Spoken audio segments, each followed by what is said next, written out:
2 Coríntios, capítulo 4.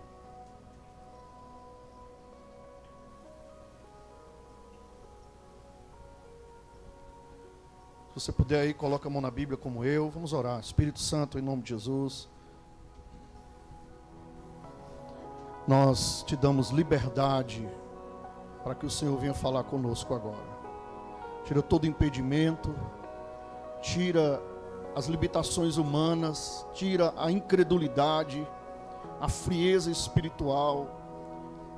Nós repreendemos agora esse espírito maligno que não deixa a pessoa entender, que cega o entendimento, que cega os olhos do coração. Nós repreendemos agora, em nome do Senhor Jesus Cristo. Entregamos nas tuas mãos o nosso coração, os nossos olhos, os nossos ouvidos, para que possam entender a tua palavra em nome de Jesus. Amém, amém, amém, amém. Por favor, nesse momento, fique focado na palavra, tá? Fique focado na palavra. Só se levante se realmente for necessário. E nós viemos aqui para cantar, para exaltar, para glorificar, para orar. Mas a palavra é o ponto-chave do culto. Por favor. Quero nessa noite refletir com a igreja sobre um dos textos mais profundos que o apóstolo Paulo escreve aos Coríntios.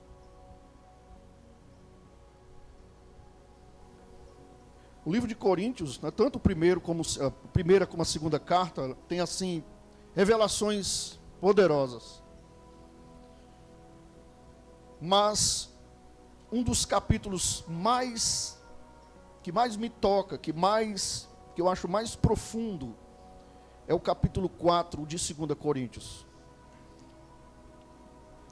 Quero ler com vocês, a partir do versículo 1 até o 18, vamos ler. Por isso, tendo este ministério, segundo a misericórdia que nos foi dada, não desanimamos. Não desanimamos. Não, completa para mim, por favor. Não desanimamos. Pelo contrário, estou no 2.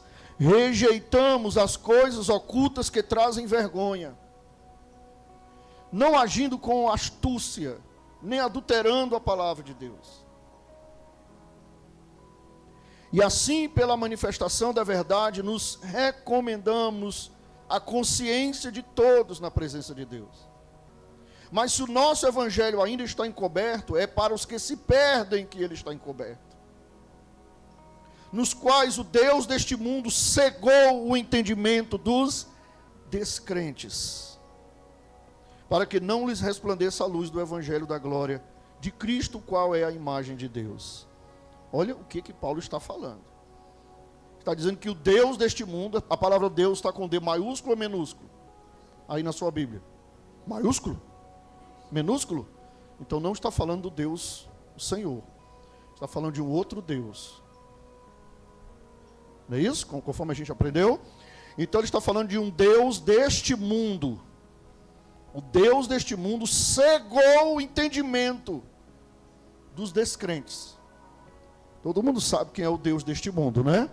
O príncipe das trevas. Cegou o entendimento, tem cegado o entendimento das pessoas para não entender a verdade da palavra. Olha que coisa interessante. 5. Porque não pregamos a nós mesmos, mas a Jesus Cristo como Senhor, e a nós mesmos como servos de vocês, por causa de Jesus. Porque Deus que disse, das trevas resplandeça a luz. Ele mesmo resplandeceu em nosso coração para a iluminação do conhecimento da glória de Deus na face de Jesus Cristo.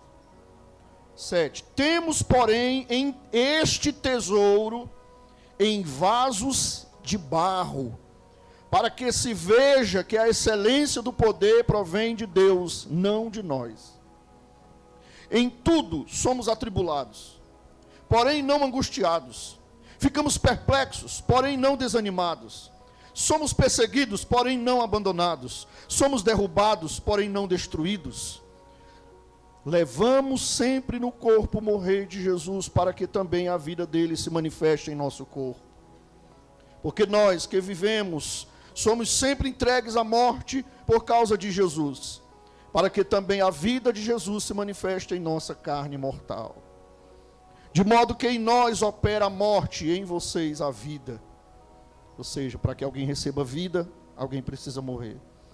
Tendo, porém, o mesmo espírito de fé, como está escrito, eu criei, por isso falei, também nós cremos, e por isso também falamos. Ou seja, quem crê, fala coisas relacionadas àquilo que crê. Como é que você diz que crê e você fala o contrário? Você crê, diz que crê e fala coisas que não condiz com a fé que você diz que crê. Sabendo que aquele que ressuscitou o Senhor Jesus também ressuscitará com Cristo e nos apresentará juntamente com vocês. Porque tudo isso é para o bem de vocês, para que a graça, multiplicando-se, torne abundantes as ações de graças por meio de muitos, para a glória de Deus. Por isso não desanimamos. Olha o que ele repete de novo. Por isso não desanimamos. Acho que tem gente desanimada aí. Por isso, vamos falar bem forte. Por isso não desanimamos. Pelo contrário, mesmo que o nosso exterior se desgaste, o nosso homem, algumas Bíblias vai dizer, o nosso homem interior se desgaste, se enfraqueça, o nosso interior se renova dia a dia, porque a nossa leve e momentânea tribulação produz para nós um eterno peso de glória, acima de toda comparação, na medida em que não olhamos para as coisas que se veem, mas para as que não se veem, porque as coisas que se veem são temporais, mas as que não se veem são eternas. Aleluia! O tema da minha ministração hoje é tesouros de barro, tesouros em vasos de barro vivendo pela fé. É o que nós somos, tesouros em vasos de barro que vivem pela fé. A ideia de que a preciosidade do Evangelho de Cristo está sendo levada por pessoas simples e frágeis, como vasos de barro, é algo que nos desafia a viver pela fé. E o apóstolo Paulo, nessa mensagem aqui, nesse capítulo todo, né, que eu li o capítulo todo, ele escreve justamente isso.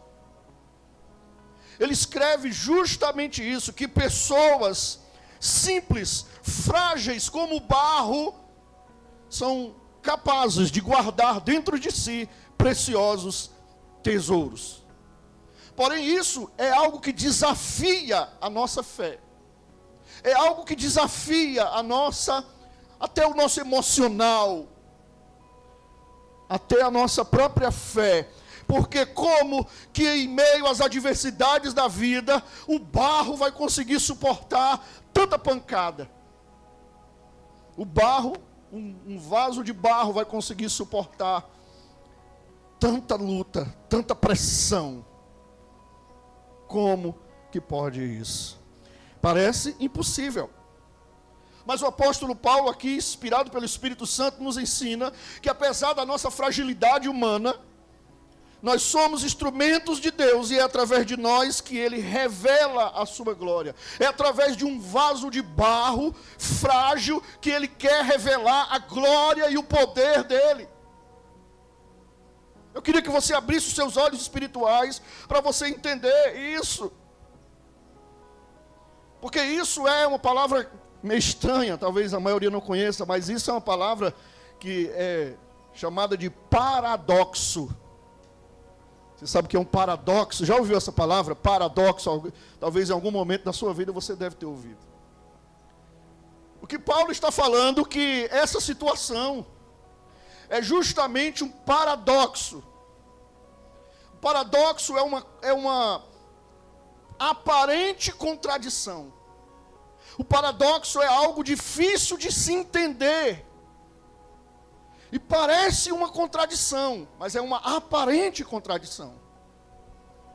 Então quando a gente olha, como que um vaso de barro vai levar tanto supapo e vai conseguir resistir?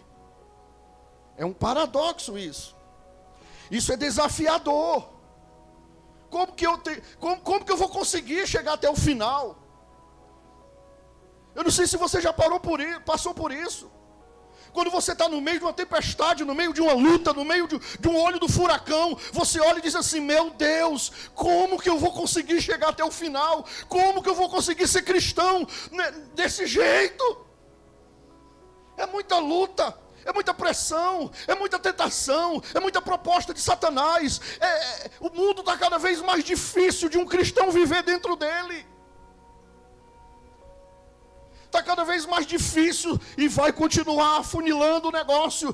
Cada vez mais difícil sermos cristãos nesse mundo, nessa geração de hoje. Por que a gente investe tanto nas nossas crianças?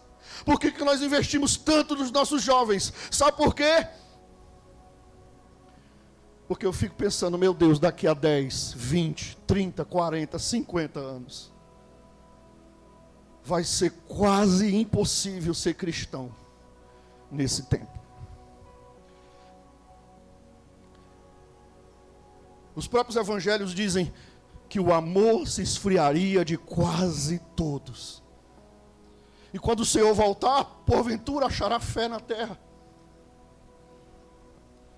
Porque estamos vivendo dias cada vez mais difíceis. Para quem quer agradar a Deus, para quem quer ser direito, para quem quer ser honesto, para quem quer ser correto, para quem quer viver Bíblia, para quem quer realmente ser de Deus, está cada vez mais difícil e vai continuar cada vez mais difícil. Porque parece que os portões do inferno estão se alargando cada vez mais. Parece que os portões do inferno estão ficando maiores a cada dia, enquanto que a porta que leva ao caminho está cada vez mais estreita. Ou vocês não têm percebido isso? A cada dia que passa aumenta mais, parece que o reino do diabo, ele recebe mais autoridade para poder expandir o seu reino. E parece que o reino de Deus fica mais sofrendo uma pressão terrível. Mas Paulo, a palavra que não volta vazia, que não deixa de ser real, Paulo vai trazer para nós simplesmente esta metáfora, que é uma figura de linguagem, é uma comparação, para nos lembrar, ele usa essa metáfora para nos lembrar que a nossa força não vem de nós. A nossa força, nós não vamos conseguir chegar até o final, não é por causa da nossa força, não é por causa da nossa sabedoria, não é por causa da nossa inteligência, não é porque nós somos isso ou somos aquilo, mas é porque Ele está em nós. Não é por causa de nós, é porque Ele está conosco. Porque se fosse por nós mesmos, nós não conseguiríamos chegar nem na metade do caminho. Nem na metade. Nós começamos aqui vendo Paulo falando sobre um ministério. Mês passado nós vimos sobre o ministério da reconciliação. Aqui nós vemos Paulo falando sobre esse mesmo ministério. E ele tem, a primeira palavra que ele diz, ele já começa dizendo logo, que temos esse ministério, segundo a misericórdia, né, que nos foi dada, mas ele já vai logo dizendo, não desanimemos. A primeira palavra que Paulo libera é dizendo, não desanima. O negócio é difícil mesmo, a situação é braba mesmo. Seguir Jesus não é fácil, a porta não é larga, a porta é estreita, é difícil e vai se tornar cada vez mais difícil. Quem quiser realmente vai ter que enfrentar muita coisa. Por isso ele diz, não desanima. A primeira orientação de Paulo, para quem é cristão, para quem quer ser de Deus, para quem quer seguir Cristo, é não desanime. Por que ele diz isso? Sabe por que ele diz isso? Ele não diria isso se em alguns momentos da vida não viesse vontade de desanimar. não viesse desânimo na nossa vida. Se ele fala isso, meu amado, é porque até ele em algum momento ficou desanimado. Se ele chega para alguém e diz assim, olha, não desanime, é porque ele mesmo passou por momentos de desânimo. E hoje o primeiro entendimento, a primeira lição que nós precisamos ter, para mim e para você, se quisermos ser cristãos, se quisermos continuar trilhando o caminho da palavra de Deus até a salvação em Cristo, é não desanime. Mesmo que venha o desânimo, não se entregue ao desânimo. O desânimo, ele é como cansaço. Todo mundo aqui já ficou cansado, não já? Quem fica cansado aqui todo dia? Todo dia como eu, você fica cansado. Você fica só tira. Fica? O desânimo é desse jeito. Ele bate na nossa porta como o cansaço bate. Às vezes a gente não sabe nem distinguir o que é desânimo e o que é cansaço. Às vezes a gente mistura. Às vezes a gente está cansado, mas não está desanimado. A gente só está cansado. A gente precisa descansar. Amém? Às vezes a gente não está cansado, mas está desanimado. Cheio de preguiça espiritual. Às vezes a gente está cansado e desanimado. Os dois, aí o bicho pega. Mas a palavra diz, não desanime. Ou seja, não se entregue ao desânimo. Você pode até sim sentir um pouco de desânimo, sentir cansaço, sentir fadiga, sentir desânimo, mas não se entregue ao desânimo. Quem está recebendo aí? Hoje Deus tem muita coisa para nos dar. Paulo começa destacando que a graça, Deus tem uma graça para nos dar.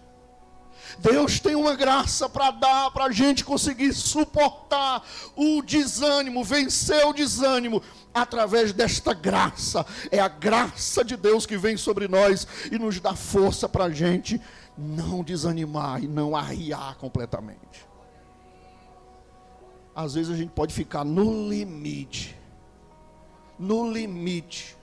sabe assim, quase para explodir, quase para arriar, quase para desistir da vida, mas aí vem sobre nós um negócio chamado graça, e essa graça pega a gente lá no pó, pega a gente lá na cinza, e levanta a gente, coloca a gente de pé, e a gente respira e continua de novo.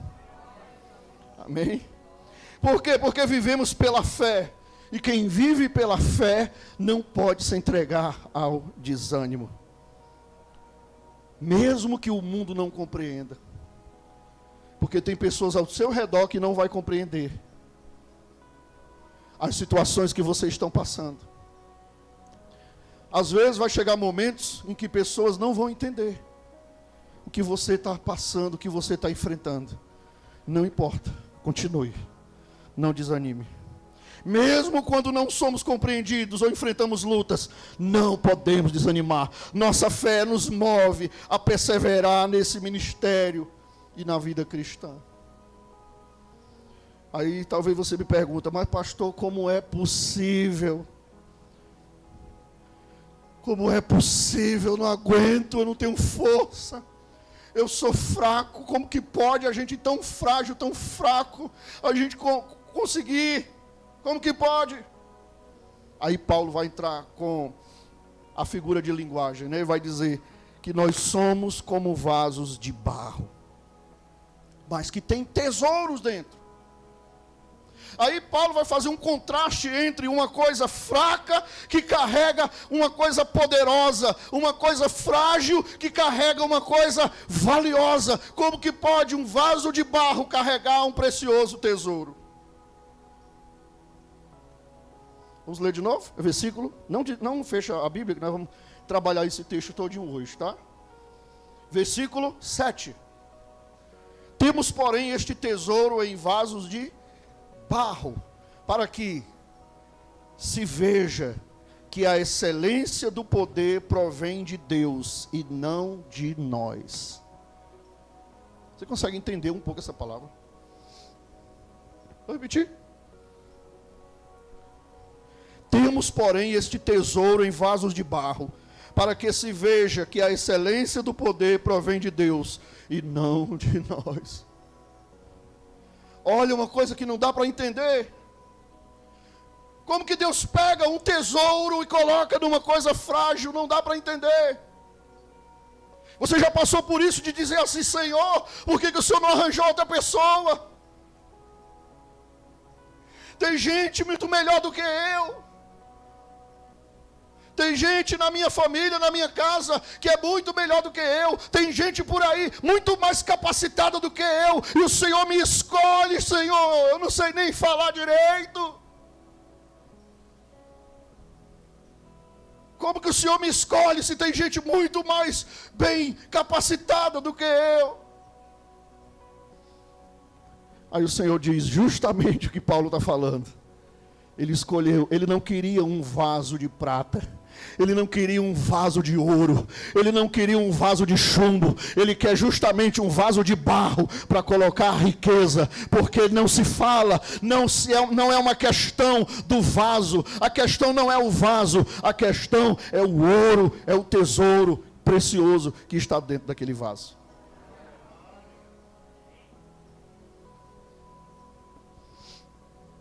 Não parece paradoxal?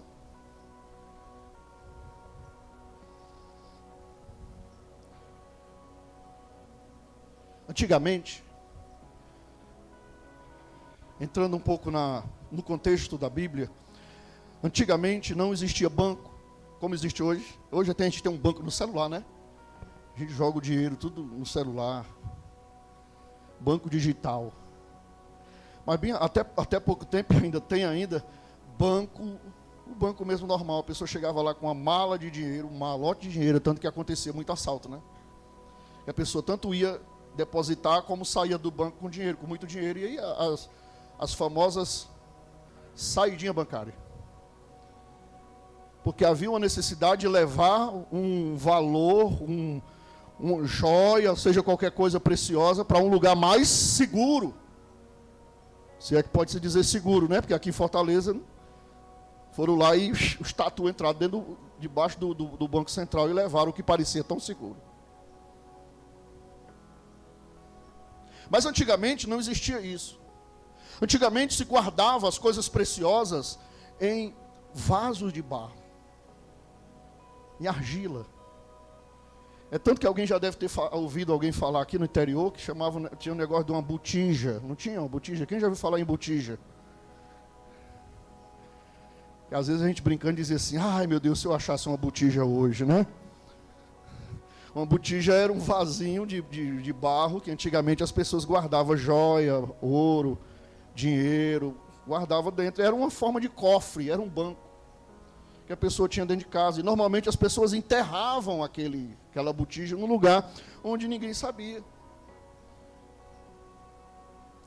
Essa prática já veio do tempo da Bíblia.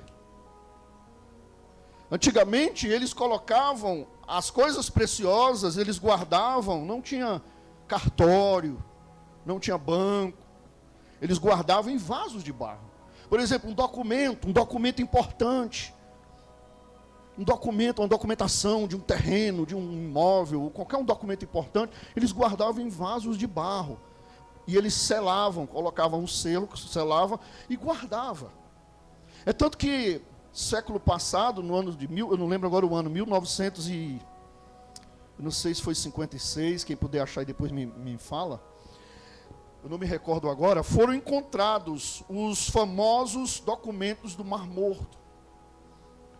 O que é isso, pastor? São cópias, as cópias mais originais que nós temos da Bíblia Sagrada. Os pastores estavam lá nas montanhas e viram uma caverna, jogaram uma pedrinha na caverna, pegando lá, cuidando dos animais, jogaram uma pedrinha, e essa pedrinha bateu lá num lugar, caiu numa caverna, bateu no lugar, e ele percebeu que tinha alguma coisa ali.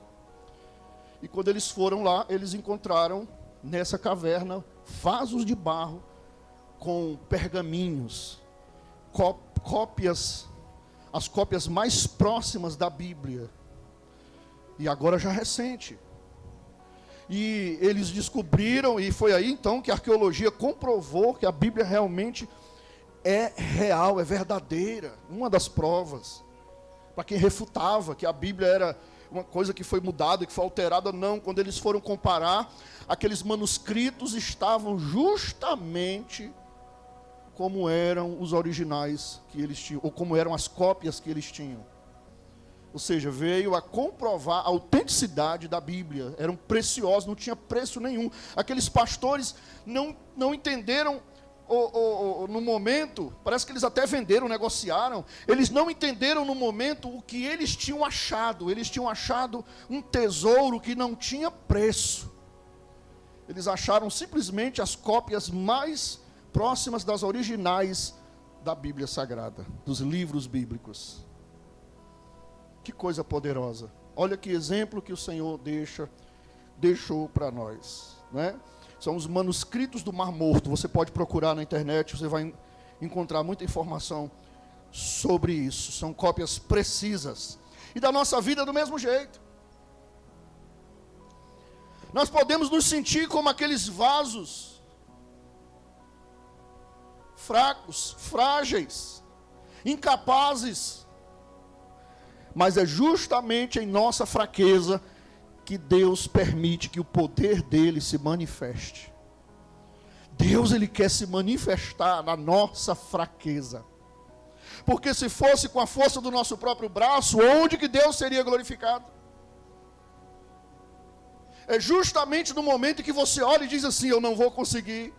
Eu não consigo levar isso aqui à frente. Eu não tenho condição de levar isso aqui à frente. É neste momento que você abre a janela, uma forma de falar, que você abre um espaço ali e Deus diz assim: é agora que eu vou ser Deus na sua vida. É agora que eu quero se manifestar na sua vida. É quando você se sentir acabado, sem força, fragilizado, desanimado, em condições de não suportar. É nesse momento que eu quero ser Deus na sua vida. É isso que Paulo está falando. Por isso, nós não devemos nos orgulhar da nossa força. Ei, não deixe o orgulho entrar no seu coração em nenhum momento. Nunca permita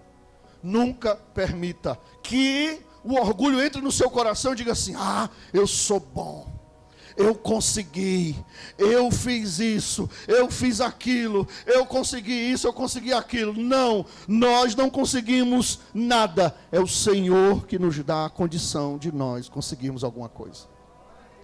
Não deixe o orgulho entrar no seu coração. Não deixe.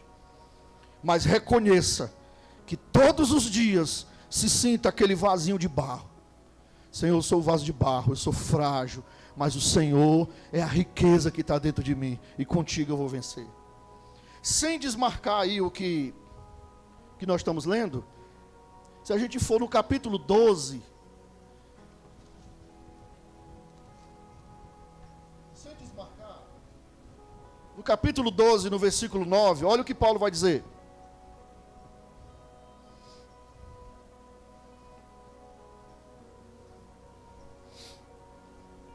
Então, capítulo 12, do mesmo livro, tá? Capítulo 12, versículo 9. Então ele me disse: a minha graça é o que basta para você, porque o meu poder se aperfeiçoa na fraqueza. Tome aqui para você que se diz que não é capaz. Tome aqui para você que diz que não consegue. Tome aqui para você que abre a boca para murmurar e dizendo que não está conseguindo, que não tem força. Quem disse que Deus quer que você consiga? Quem disse que Deus quer que você consiga alguma coisa? Que você conquiste alguma coisa? Que você vença alguma coisa? Quem disse? Onde é que está escrito? Pelo contrário. Quando Paulo foi pedir para vencer uma situação, ele disse assim: não, Paulo. Não é você que vai vencer. Você não vence nada, Paulo. Você é apenas um vaso de barro. Você é fraco mesmo. Mas é na sua fraqueza que o meu poder se aperfeiçoa. Amém? Isso é para você que reclama, isso é para você que chora, isso é para nós que olhamos e assim, não dá não, não consigo não. Às vezes Deus quer te usar mais. Às vezes Deus quer te usar mais na célula. Às vezes Deus quer te usar mais no ministério poderoso. Às vezes Deus quer te levantar para um lugar maior. Mas você sempre diz a mesma coisa para Deus: eu não posso, eu não consigo, eu não sei. Porque eu sou fraco, porque eu sou isso, eu sou aquilo. Mas Deus está dizendo: você sempre será fraco. Você sempre será frágil, porque enquanto você estiver nessa forma, nesse formato, você sempre será um vaso de barro. Mas a questão não é o vaso de barro, a questão é o que o vaso de barro tem dentro. Se esse vaso de barro está vazio, aí está perdido. Mas se esse vaso de barro está cheio da presença, cheio do meu poder, você vai conquistar tudo que você nunca jamais pensou em ter. Você vai chegar em lugares onde você nunca jamais pensou em chegar. Porque não é por causa do barro, é por causa do tesouro que está dentro dele. Alguém recebe essa palavra? Volta lá para o capítulo 4. Aqui nós temos eu posso chamar de 4 situações paradoxais. Vamos ler esse versículo 8 e o 9. Paulo aqui vai nos apresentar essas 4 situações paradoxais. Quais são elas? Vamos lá. Em tudo somos atribulados, porém não angustiados. Ficamos perplexos, porém não desanimados. Somos perseguidos, porém não abandonados. Somos derrubados, porém não destruídos ou abatidos. Em algumas Bíblias vai ter aí, ele vai usar atribulados, perplexos, perseguidos e abatidos, mas não destruídos.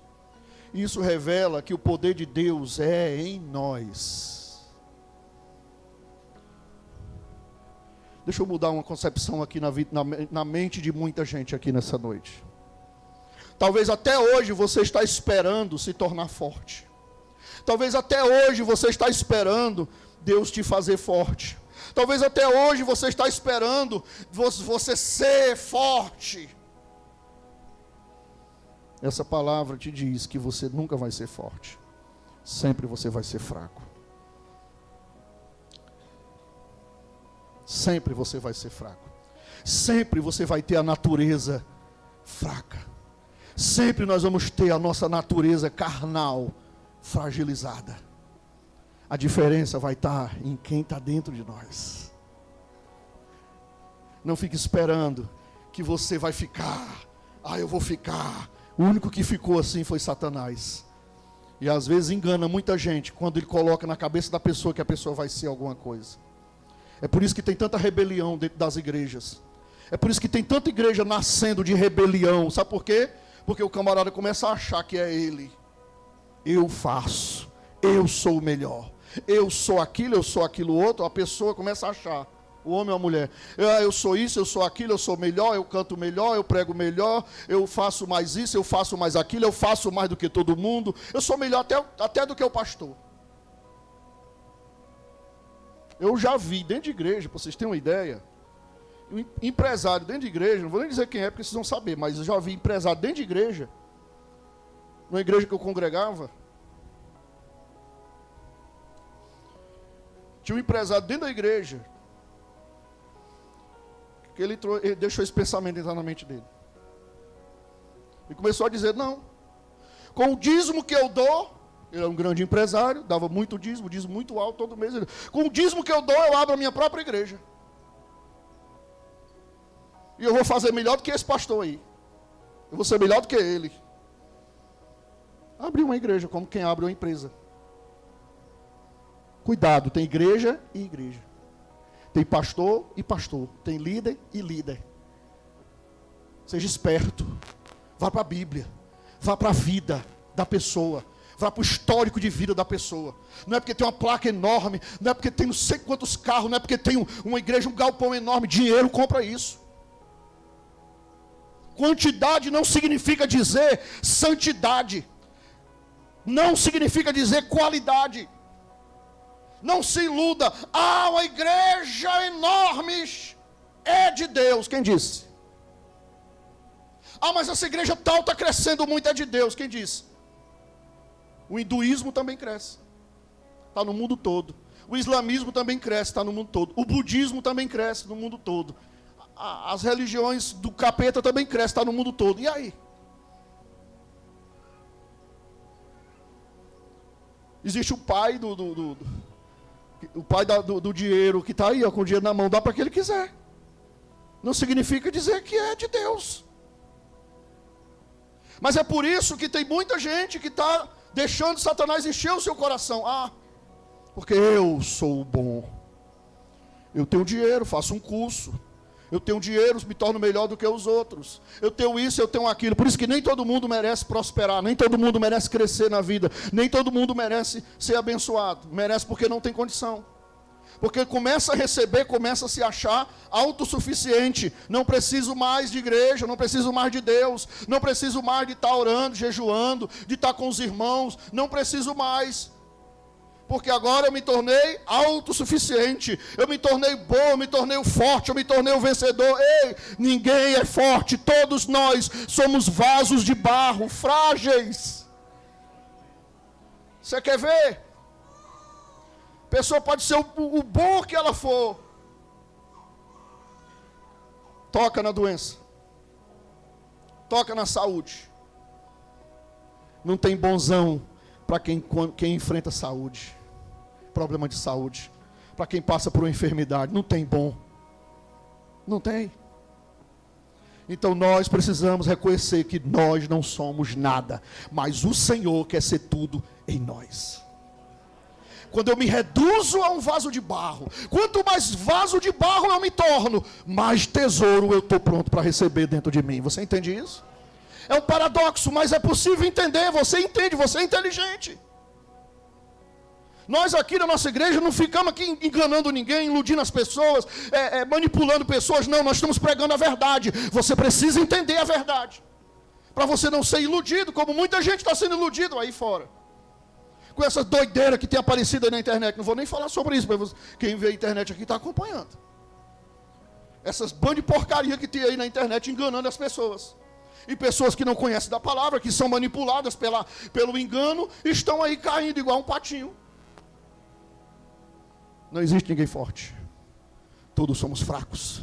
Todos somos falhos. Todos somos frágeis. Os grandes pastores que surgiram na história, todos eles um dia falharam. Os grandes líderes que tem na história, todos eles um dia caíram. Um dia se sentiram mal. Um dia se sentiram, chegaram um dia mal na vida deles. Todas as pessoas que quiseram ser fortes, um dia caíram. Um dia Deus colocou o dedinho. Não foi nem a mão não, porque Deus quando precisa, Ele não precisa colocar a mão. Ele coloca só o dedinho para mostrar que nós não valemos nada. De que nós somos apenas barro. O barro veio de onde? O barro veio de onde? Do pó. O homem veio de onde? Do pó da terra. Nós não passamos de pó da terra. Do pó eu vim. Do pó eu vim. Do pó. Bota no caixão.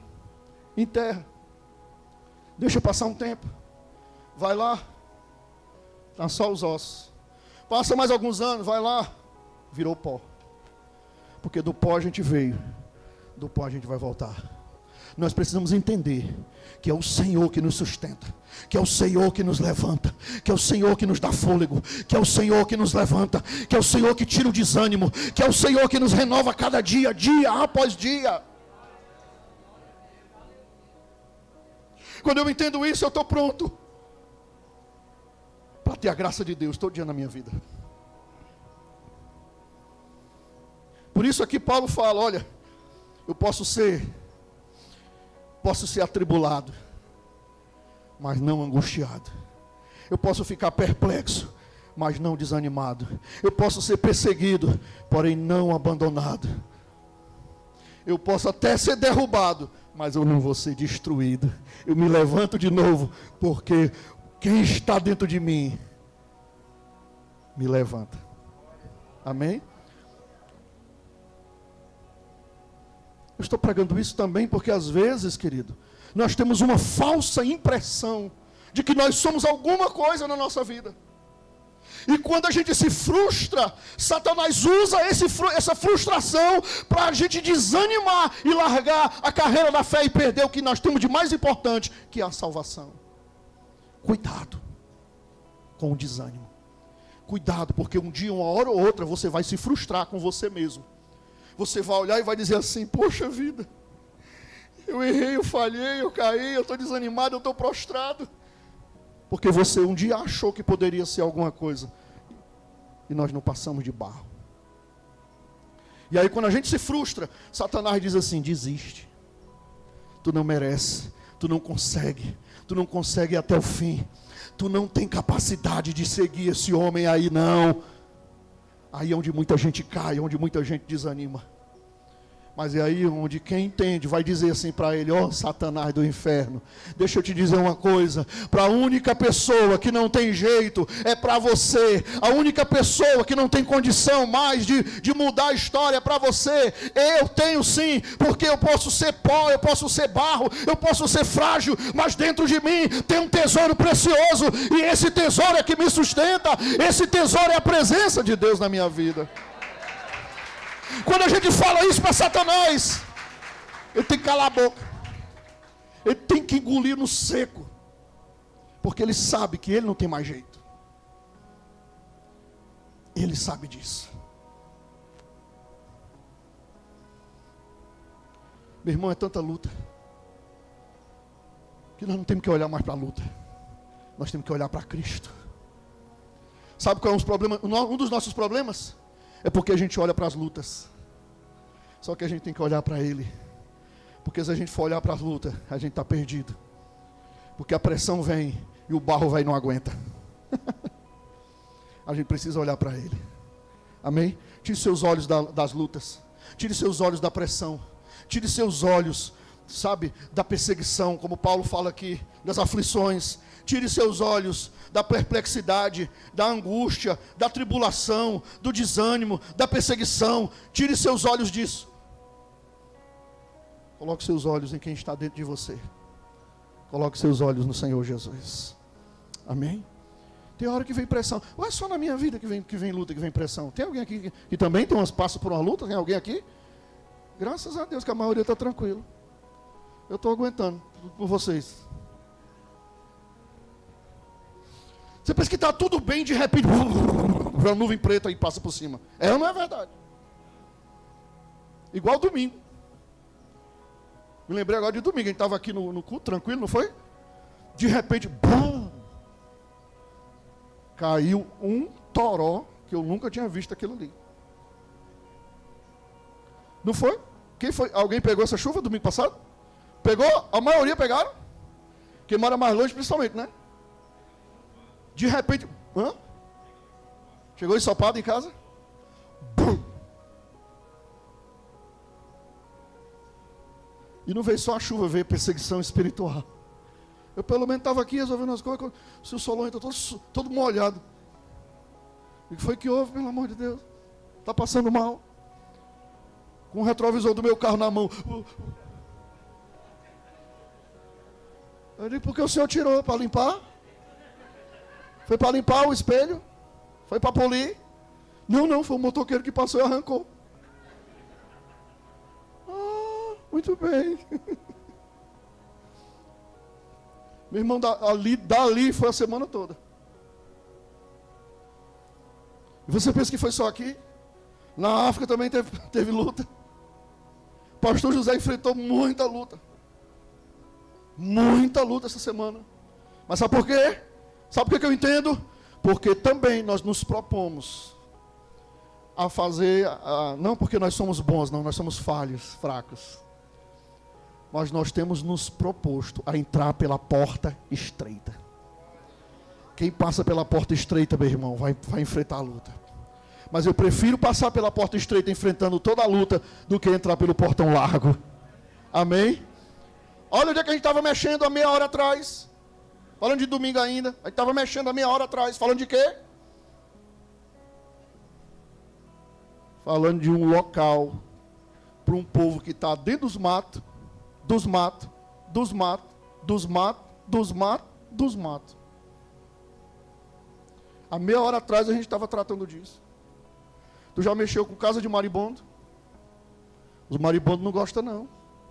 Ele se assanha. Ele quer te pegar. Por isso você tem que tacar fogo neles, não é assim? Meu irmão, minha irmã, nós somos um tamanho de um grão de areia. Mas olha o que nós estamos fazendo, mexendo com o maribondo.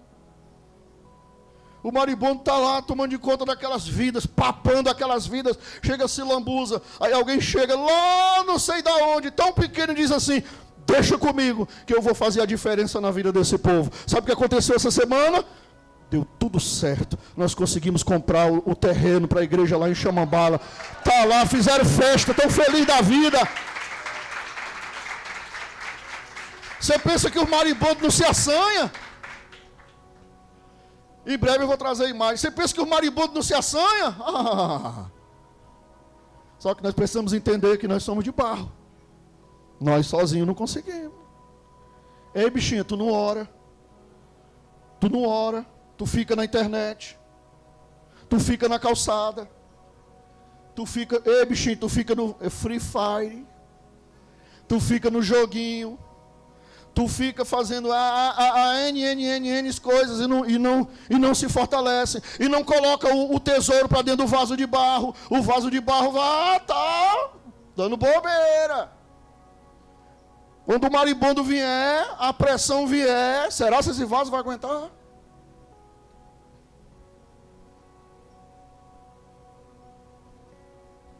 Por isso que lá no versículo 10 e 12, vamos para a ceia. O versículo 10 e 12 ele diz assim, ó: levamos sempre no corpo o morrer de Jesus, para que também a vida dele se manifeste em nosso corpo. Porque nós que vivemos somos sempre entregues à morte por causa de Jesus, para que também a vida de Jesus se manifeste em nossa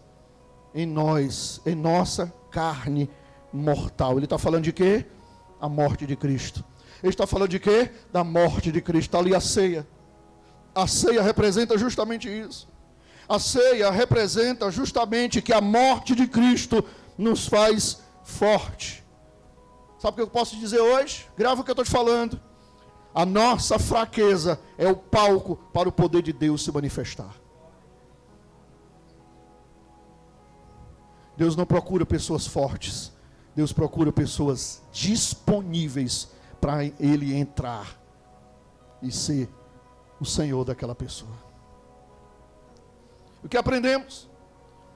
Aprendemos que a nossa fragilidade sim é visível, mas isso não é um impedimento para Deus agir. Quem disse? Você pode dizer para Satanás: ô Satanás, quem disse que Deus não age na minha fraqueza? Quem disse que Deus não age na minha fragilidade? Ah, eu estou frágil, vou morrer. Não precisa morrer, é só você dizer para ele: quem disse, Satanás, que Deus está precisando que eu fique forte? Não, Deus quer eu do jeito que eu sou, fraco, porque Ele quer me fazer forte por causa dEle. Amém? Porque nós vivemos pela fé. Vivemos pela... Quem vive pela fé reconhece que é fraco, mas reconhece que tem um Senhor, o dono de tudo.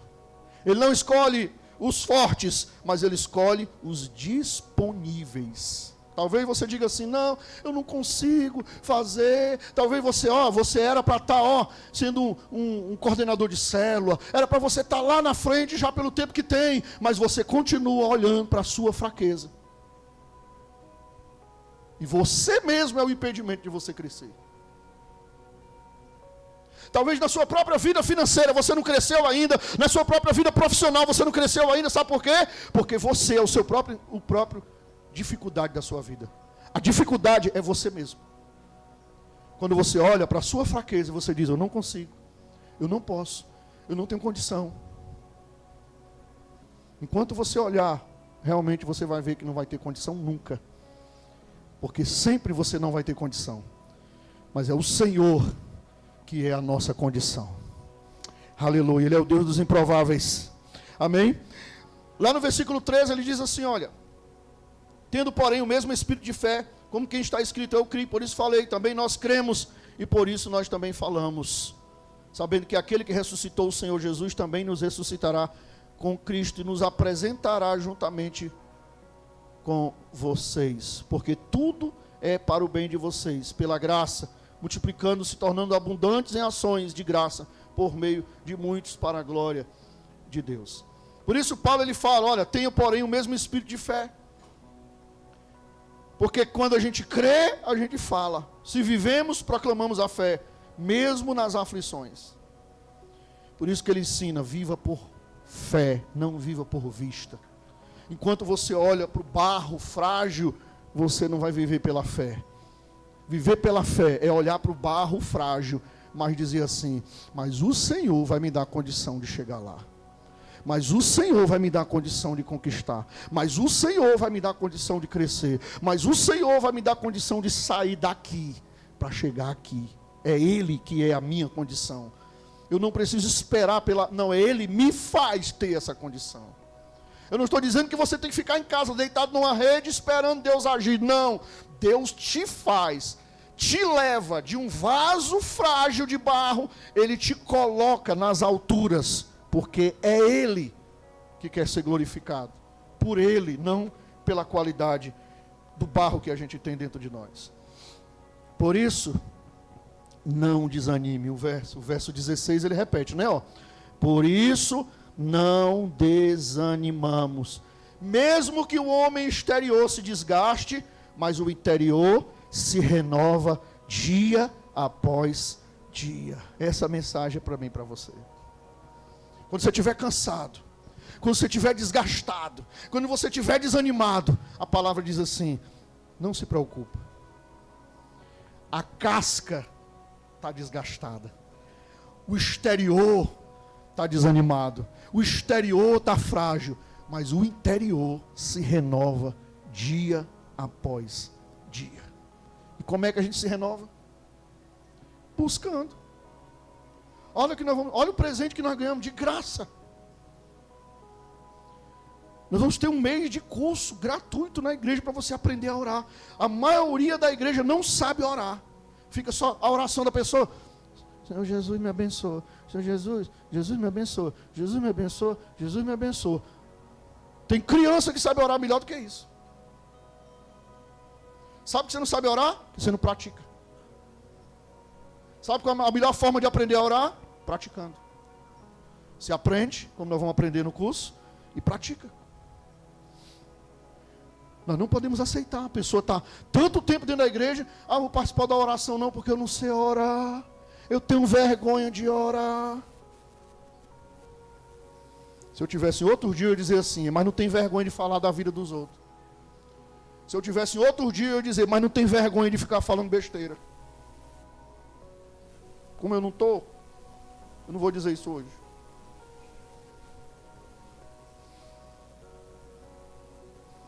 Olha o que ele diz no 17. Porque a nossa leve e momentânea tribulação produz para nós um eterno peso de glória, acima de toda comparação. Olha como é que Paulo, o cara que foi apedrejado, sofreu naufrágio, foi tido como morto, foi preso várias vezes, puxou prisão, foi para o Chilindró, foi humilhado, foi isso, foi aquilo, só não morreu antes. O cara abre a boca e diz assim, a nossa leve e momentânea tribulação. Nenhum de nós teve a tribulação nem parecida com a de Paulo, e nem vai ter. Mas ele chega e diz assim, é a nossa leve e momentânea tribulação. Não se compara, ou diz assim, produz em nós um peso de glória. Olha a autoridade que ele tem para falar isso. Sabe por quê? Porque a leve e momentânea tribulação de quem está em Cristo nos faz entender, amadurecer e dizer que eu estou passando por isso. Eu estou passando por essa luta, por essa tribulação, por essa situação.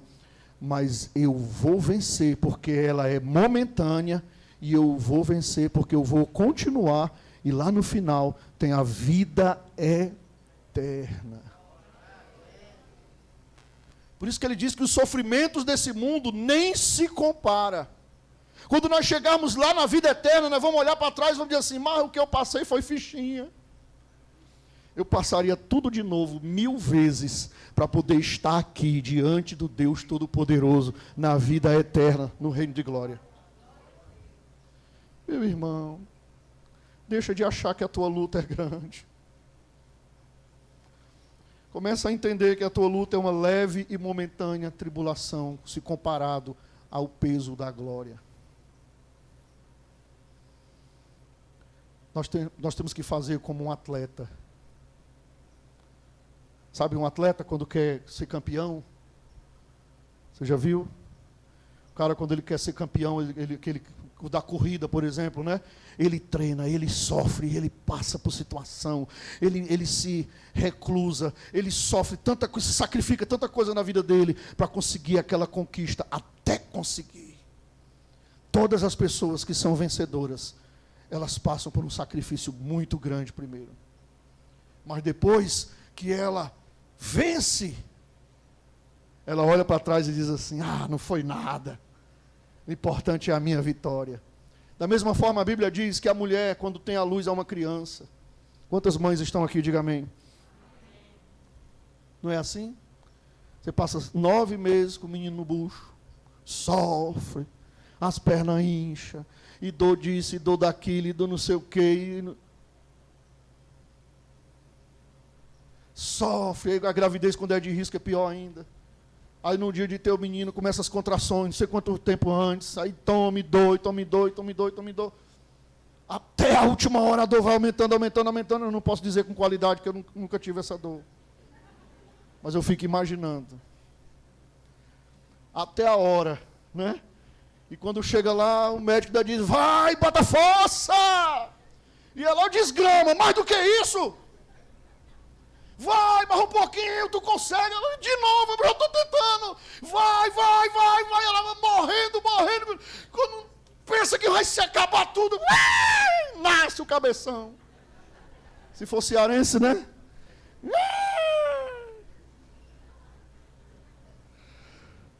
A mãe fala o quê?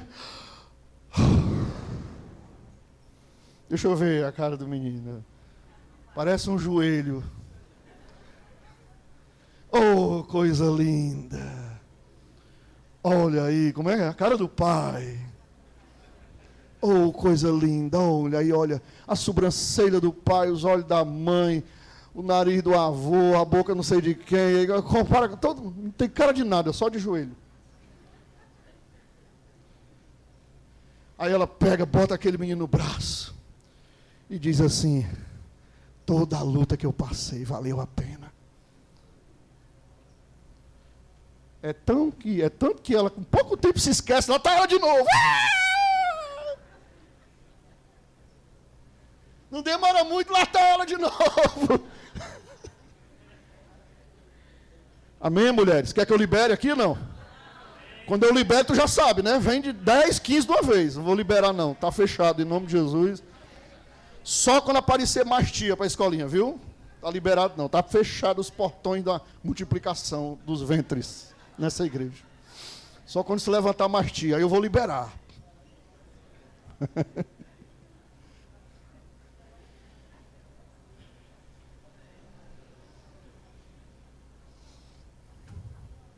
A aflição é temporária, mas a glória é eterna, dizia Charles Spurgeon. Olha o que ele dizia, a aflição é temporária, mas a glória é eterna. A aflição que nós passamos aqui é temporária, mas a glória é eterna. E quem entrar na eternidade já era. Nós vamos ceiar agora. A ceia é o memorial. Sabe o que a ceia me faz? 3 coisas, rapidinho. A ceia, primeiro, me faz olhar para trás. Cruz. Me faz olhar para dentro. Autoexame. E a ceia me faz olhar para frente. A eternidade. A ceia me lembra da cruz que passou. A ceia me lembra de quem eu sou e como eu estou agora. E como eu preciso melhorar. E a ceia me lembra da eternidade, na qual eu estou perseguindo. E eu vou lutar até o fim por ela. Amém? Sabe que você quando vem um desânimo na sua vida, sabe o que você tem que falar? Não importa o que eu passe, eu vou até o fim. E tudo vai valer a pena. Eu não vou desistir. Satanás odeia quando você diz isso.